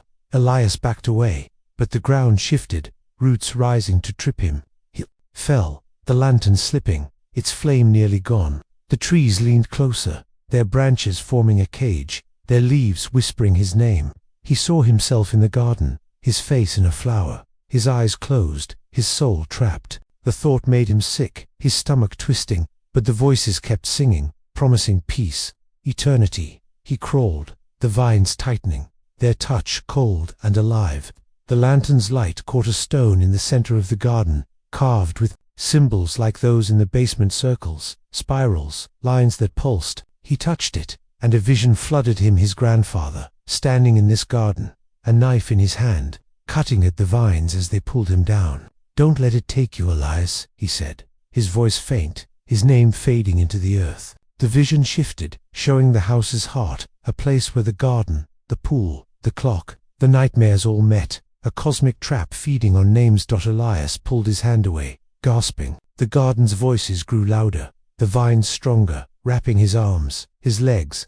"Join us," they said, their faces blooming, their eyes glowing like the stars above. He saw more worlds of ash, skies of bone, voids where names were the only light. The garden wasn't just a trap, it was a mouth, feeding the house, the stars, something bigger, something that hungered for him. He fought, clinging to his memory's laugh, the smell of rain, the tick of a clock. "I'm Elias," he shouted, and the vines flinched, the flowers screaming. He tore free, grabbing the lantern, its flame sparking back to life. He swung it at the vines, fire catching their leaves, the garden howling as flame spread. The trees shook, their branches thrashing, but he ran, the ground sinking beneath him, the stars above pulsing with rage. The staircase was there, barely visible in the smoke. He climbed, the vines chasing, their whispers a storm. "You can't leave," they said. "Your name is ours." He reached the door, bursting into the hallway, and slammed it shut, the vines scratching at the wood. The lantern was dark, its glass cracked, but he was out. He collapsed in the kitchen, heart racing, the garden's song still in his ears. He wrote in his journal, hands shaking. The garden holds souls, their names in flowers, their lives in trees. It's not just a house, it's a piece of something bigger, something that eats us to feed the stars. He tore the page, then wrote again, desperate to hold on to himself. Days passed, and Elias stayed away from the hidden door. He barely ate, his dreams filled with blooming faces, vines pulling him down. The town was a ghost to him, their whispers meaningless. Tom was gone, and Elias was glad the garden would take him too. One night, the rustling returned, not from the door, but from everywhere: walls, floor, ceiling. "Come back," the voices said. "Be one of us." He tried to ignore them, but his feet moved, drawn to the curtain. The door was open, vines peeking through, their flowers glowing. He grabbed a new lantern, its flame weak, and stepped inside. The garden was waiting, its flowers brighter, its trees taller. The voices sang louder, showing him more worlds of light, skies of screams, voids where names burned. He saw his grandfather, again, his face in a vine, his voice faint.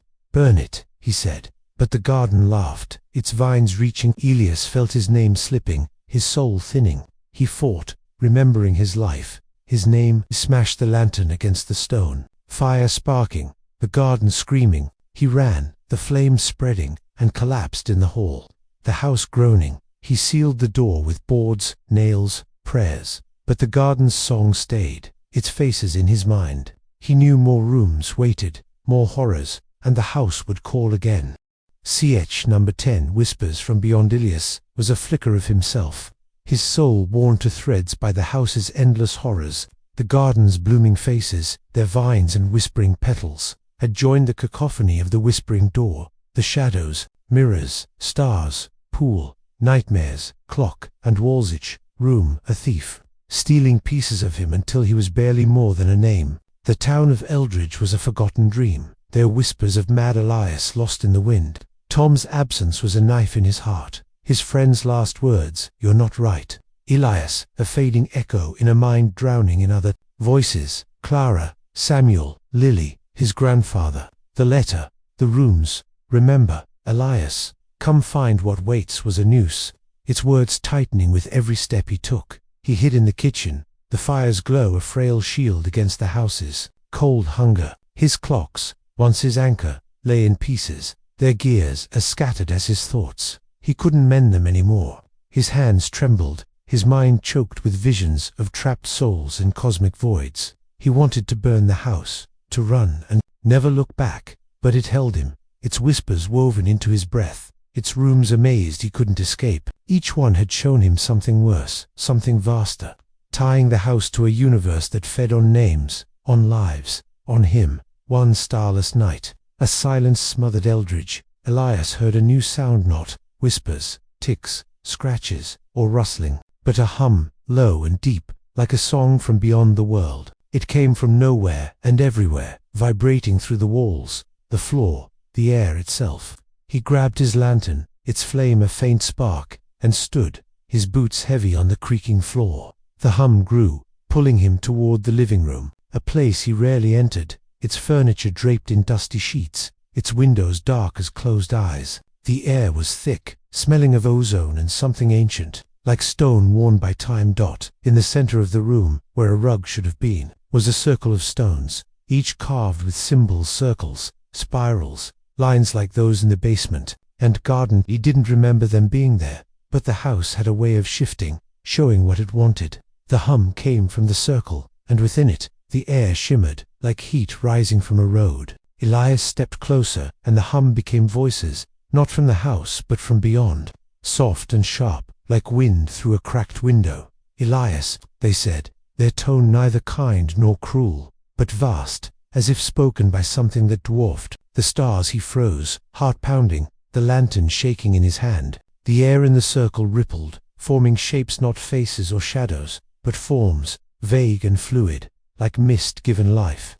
They weren't human, not entirely, their edges flickering with light that wasn't light, their eyes holes into a deeper, dark come, they said, their voices a chorus, weaving names. He knew Clara, Samuel, Lily, his grandfather. He touched a stone, and a shock ran through him, not pain but knowledge, raw and overwhelming. He saw Clara, not sewing but floating in a void, her body dissolving into light, her name a hum in the dark.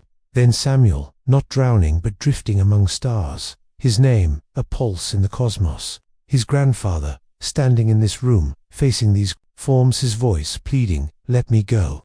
The vision faded, and Elias gasped, pulling his hand away. The forms watched, their shapes shifting now, a woman with too many eyes, now a child with no mouth, now his grandfather, his face young then old. "You hear us," they said, their voices echoing from beyond. Not the house, but something bigger, something that stretched across time and space. He saw a place where the house was just a speck, a door to a realm where names were power, where souls were fuel. The house wasn't the trap. It was the gate, and these forms were its keepers, whispering from beyond to claim him. "Join us," they said, their forms reaching, not with hands, but with tendrils of light that burned cold. Elias backed away, but the circle pulsed, the stones glowing, the air thickening.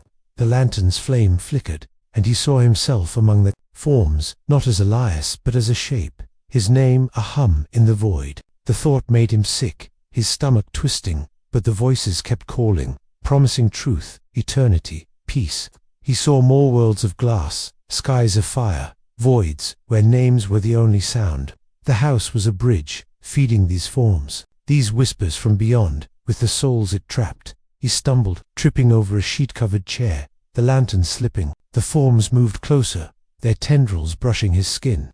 Each touch a Vijamara lost in her desert, her name a hum in the stars. Theo trapped in his city, his name a pulse in the dark. His grandfather, fighting these forms, his name fading into their light. Elias felt his own name slipping, his soul thinning, the whispers pulling him beyond. He fought, clinging to his lifetime's laugh, the smell of rain, the tick of a clock. "I'm Elias," he shouted, and the forms flinched, the circle shaking. He grabbed the lantern, its flame sparking back to life, and swung it at the stones. One cracked, the hum faltering, the forms screaming, their voices a storm. He kicked at the circle, breaking the stones, their symbols dimming. The air cleared, the forms fading, but their whispers lingered, promising to return. He ran, the living room shrinking back to normal. The door open. He burst into the hall, slamming it shut, the lantern dark beside him. He locked himself in his kitchen, heart racing, the hum still in his ears. He wrote in his journal, hands trembling. The whispers come from beyond, from something bigger than the house, the stars, the voids. They want my name, my soul, to feed their light. The house is just a door, and I'm the key. He tore the page, then wrote again, desperate to hold on to himself. Days passed, and Elias stayed away from the living room. He barely ate, his dreams, filled with forms that weren't forms, their whispers pulling him beyond. The town was a ghost, their pity meaningless. Tom was gone, and Elias was glad the whispers would take him too. One night, the hum returned, not from the living room, but from everywhere: walls, floor, ceiling. "Come back," the voices said, "be one of us." He tried to ignore them, but his feet moved, drawn to the door. It was open, the circle glowing, the forms waiting. He grabbed a new lantern, its flame weak, and stepped inside. The forms were there, their shapes sharper, their whispers louder. They showed him more worlds of light, skies of screams, voids where names burned. He saw his grandfather again, his form flickering, his voice faint. "Close the gate," he said, but the whispers laughed, their tendrils reaching. Elias felt his name slipping, his soul thinning. He fought, remembering his life, his name. He smashed the lantern against the stones, fire sparking, the forms screaming. He ran, the flames spreading, and collapsed in the hall, the house groaning. He sealed the door with boards, nails, prayers. But the whispers stayed, their hum in his mind. He knew more rooms waited, more horrors, and the house would call again. Etched number 11, the final room. Elias felt like a broken clock, his insides all tangled and stopped. The whispers from beyond still buzzed in his ears, mixing with the garden's sad songs, the faces in the walls. the backward ticks, the nightmares, the pool's dark hands, the star's cold eyes, the mirror's lies, the shadow's pain, and the first door's soft calls. He was not much more than a walking shadow now, thin and weak, stuck in his grandpa's old house on the edge of the woods. The town of Eldridge might as well be a dream from long ago. People there probably thought he was dead or crazy, and Tom, his only friend, had not knocked on the door for what felt like forever. Elias missed Tom's easy laugh, but he was glad Tom stayed away. The house would eat him up too, just like it was doing to Elias. He sat in the kitchen, staring at the dying fire. His hands shook as he tried to hold a cup of cold tea. The letter he found so long ago, the one that said, "The rooms remember. Elias come find what waits," lay ripped on the table. He had tried to burn it once, but the flames would not touch it. The house would not let him forget. Each room he had opened took a bit of him, showing him scary truths about names trapped in the walls, souls lost in the stars, and a big hunger from far away that wanted everything. He knew there had to be one last room.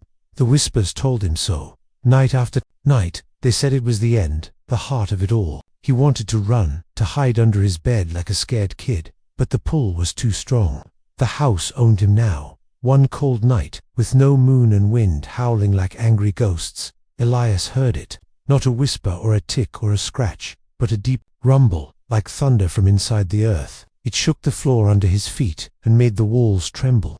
Dust fell from the ceiling, and the fire in the kitchen went out with a puff. The rumble grew louder, coming from deep inside the house, maybe from a place he had never seen. His heart beat fast, like a drum in his chest. He grabbed his old lantern, the one with cracks from all the fights, and lit it with a match. The flame was small and yellow, dancing like it was scared too. The rumble led him down the hall, past the doors he had sealed with boards and nails. Some of those boards were cracked now, like the house was pushing back. He passed the whispering door, where it all started, and felt a chill. The rumble got stronger, making his teeth chatter. At the end of the hall, where there used to be just a plain wall, now stood a big door.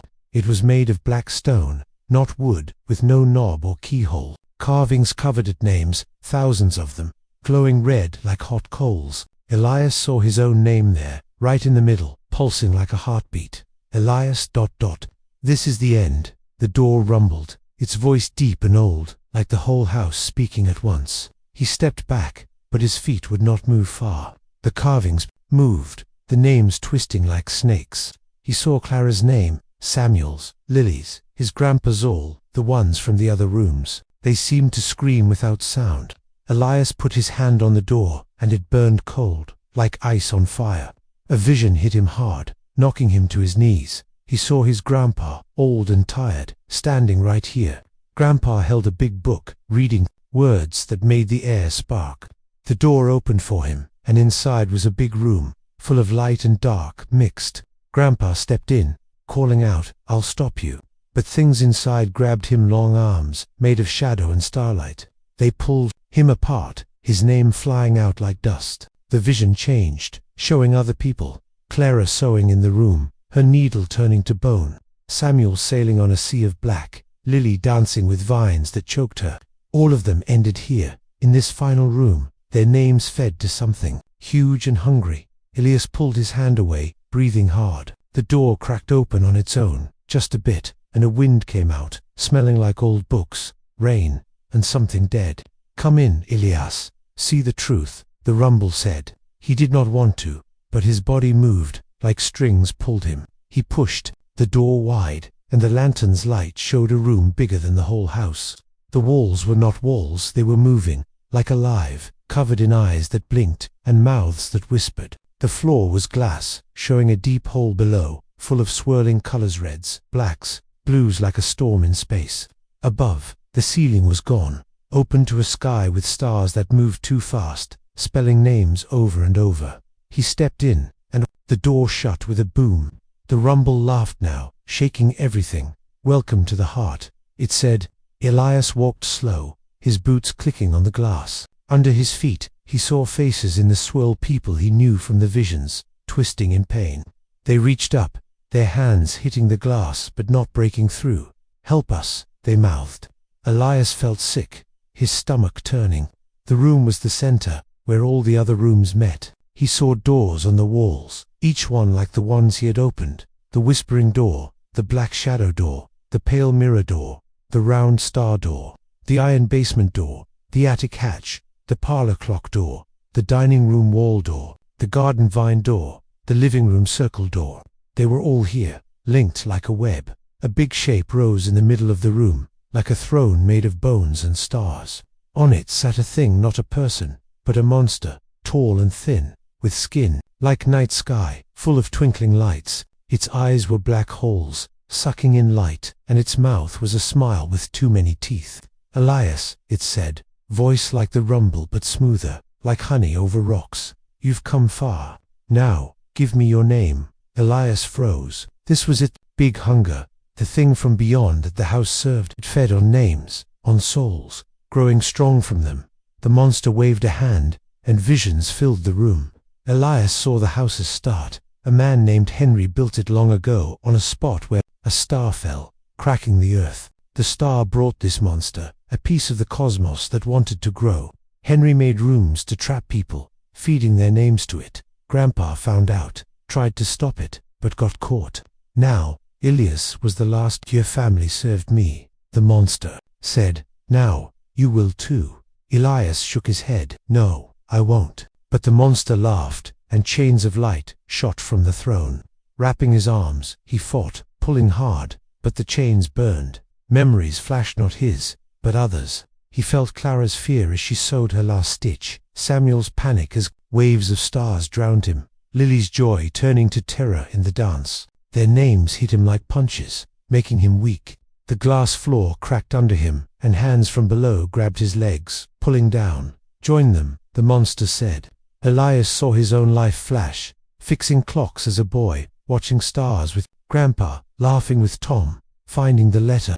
It all felt small next to this big evil, but that smallness gave him strength. He remembered Tom's words, "You're not right, Elias." No, he was not right, but he was still Elias. He yanked one arm free, swinging the lantern. The flame hit the chains, and they sparked, breaking. The monster roared, standing tall, its body growing, filling the room. "You can't win," it yelled. Shadows from the walls came alive, shapes with claws and teeth, rushing at him. Elias ran, dodging, his lantern swinging. He smashed it against a shadow, and it screamed, turning to smoke. The room shook, the glass floor breaking more. Elias jumped to a safe spot, seeing the throne pulse.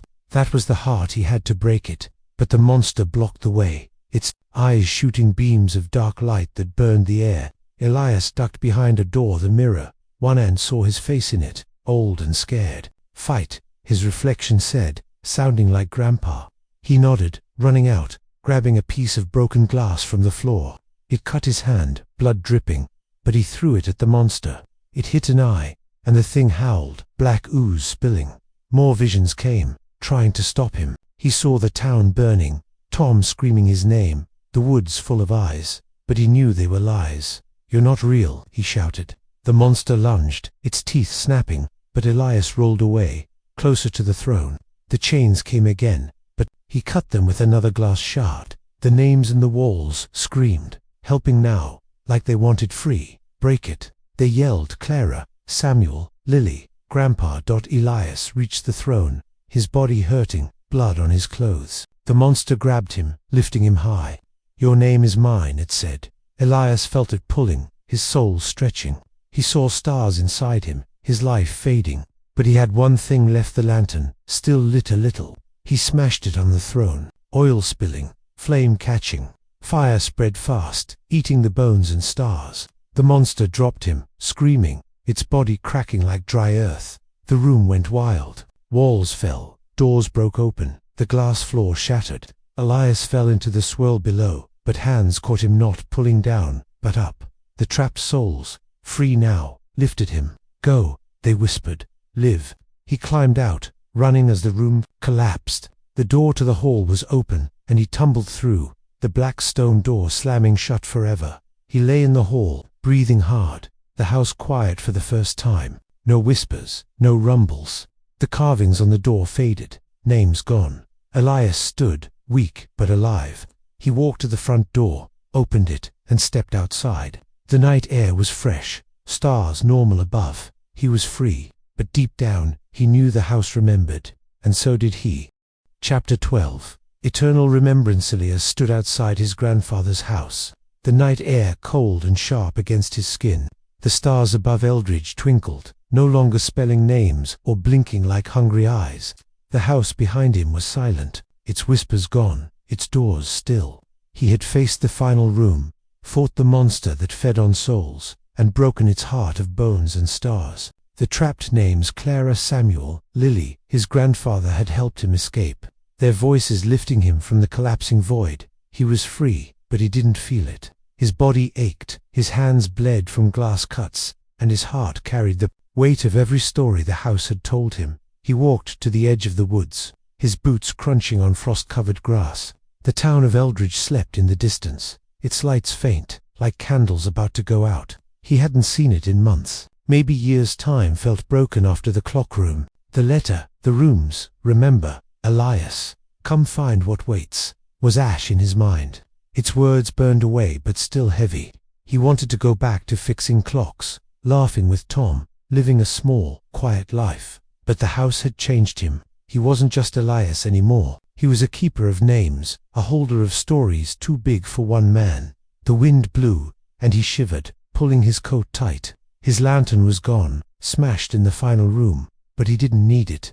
The stars gave enough light, and they felt kind. Now, not like the cruel ones in the house. He sat on a tree stump, staring at the house. It looked smaller outside, just old wood and cracked windows, not a monster tied to the cosmos. But he knew better. The house was alive, even if it slept now. He had broken the throne, freed the souls, but the walls still remembered. And so did he. He thought of Tom, his friend who'd stopped coming. Elias had pushed him away, scared the house would take him to I now. He wanted to find him, to say he was sorry, to prove he was still human. But his feet stayed still. The house watched, its windows like eyes, daring him to leave. He stood, heart pounding, and took a step toward town, then another. Each one felt like pulling a chain off his chest. The woods were quiet, no whispers, no rustling vines or scratching walls, just trees and wind. When he reached Eldridge, the town felt strange, like a place from a dream. The streets were empty, houses dark. He walked to Tom's place, a small cottage with a crooked fence. The door was locked, but a light glowed inside. Elias knocked, his knuckles sore. No answer. He knocked again, louder. "Tom, it's me," he called, voice rough from disuse. The door creaked open, and Tom stood there, older than Elias remembered, his eyes wide with shock. "Elias, you're alive." Tom's voice shook. He stepped back, letting Elias in. The cottage smelled of bread and wood smoke, warm and real. Elias sat, hands trembling, and tried to speak. Words stuck in his throat. Tom poured tea, his hands steady but his face worried. "You look like you've seen the devil," he said. Elias laughed, a dry, broken sound, something like that. He wanted to tell Tom everything: the whispering door, the shadows, the mirrors, the stars, the pool, the nightmares, the clock, the walls, the garden, the forms from beyond, the final room's monster. But the words felt too big, like they'd break the room. Instead, he said, "The house, it's not right. It holds things, stories, names." Tom frowned, setting down his cup. "I told you to leave that place. Everyone says it's cursed." Elias nodded, staring at the steam rising from his tea. He saw faces in it: Clara, Samuel, Lily. He blinked, and they were gone. "I couldn't leave," he said. "It wouldn't let me." Tom leaned closer, eyes searching. "But you're here now. You got out." Elias wasn't sure. The house was miles away, but he felt it, like a hook in his heart. He sipped the tea, its warmth grounding him. "I broke something in there," he said. "Something big. But it's not gone. It's waiting." Tom shook his head. "Then don't go back. Stay here, or leave Eldridge. Start over." The idea sounded nice, like a warm blanket. But Elias knew better. The house had marked him. He carried its stories, its names, like scars. He saw them when he closed his eyes. Anna dancing in fire, Thomas hiding in shadows, Mara lost in her desert, Theo trapped in his city, his grandfather fighting until his name was taken. They were free now, but they lived in him, their voices soft but clear. He was their keeper, whether he wanted to be or not. He stayed with Tom until dawn, talking about old times fishing in the river, fixing clocks, watching stars that didn't whisper. It felt good, like stepping back into his old skin. But when the sun rose, painting the sky pink, Elias knew he had to go. Not back to the house, not yet, but somewhere. He hugged Tom, something he'd never done before, and left without a promise. To return, he wandered the town, seeing it with new eyes. The bakery smelled of fresh bread. The church bell rang soft. Kids laughed in the street. It was alive, not like the house's cold hunger. But everywhere he looked, he saw traces of the names. A woman's smile reminded him of Clara. A sailor's cap in a shop window brought back Samuel. A flower in a garden whispered Lily's name. He wasn't free, not really. The house had let him go, but it hadn't let him forget. Days turned to weeks. Elias didn't go back to the house. He slept in barns, worked odd jobs for food, fixed clocks when his hands stopped shaking. People in Eldridge were kind but wary, their eyes saying they still thought him mad. He didn't care. He was alive, breathing. Not a name carved in a wall or a face in a flower. But at night, when the stars came out, he heard them soft whispers, not cruel, but sad, calling him back. One evening, he sat by the river, watching water ripple under the moon. The letter's words came back. The rooms remember. Elias, come, find what waits. He had found what waited, a monster from beyond, a house that fed its souls. He had broken its heart, but the rooms were still there, sleeping, not dead. He wondered if he could destroy it for good, burn it, tear it down, bury it. But the thought made his chest tight. The house was part of him now, its stories his burden. He pulled out his journal, the one he'd written in through every horror. Its pages were torn, ink smudged with blood and tears. He wrote one last time, his hand steady for the first time in months. The house is quiet, but it's not done. I carry its names, its pain. Clara, Samuel, Lily, Grandpa Theron. Me, not trapped anymore, but not gone. I broke the monster, but the house remembers. And so do I. Maybe that's enough. He closed the journal, setting it on the riverbank. He stood, looking at the stars. They didn't move or speak, just shone, steady and calm. He thought of his grandfather, his warning eyes in the mirror, his voice in the garden. Don't let it take you, he'd said. Elias hadn't. He was still here, still Elias. But the pull never left. One night, weeks later, he found himself walking back to the woods, not because he wanted to, but because his feet knew the way. The house stood there, same as always, its windows dark, its door shut. He didn't go in. He just stood, staring, feeling the names inside him stir. They didn't beg or scream now. They just were, part of him, like his own heartbeat. He turned away, walking back to town. The house didn't call, didn't rumble or whisper. It let him go, for now. But Elias knew it would wait, forever, if it had to. The rooms remembered, and so did he. He went back to Eldridge, found Tom, and started fixing clocks again.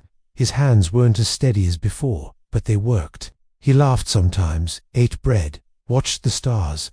Life came back, slow and small, like a seed growing. But at night, when he closed his eyes, he saw the rooms, the door, the shadows, the mirrors, the stars, the pool, the nightmares, the clock, the walls, the garden, the forms, the throne. He saw the names, heard their stories. He was their keeper, their voice. Years passed, and Elias grew older, his hair grey, his eyes distant.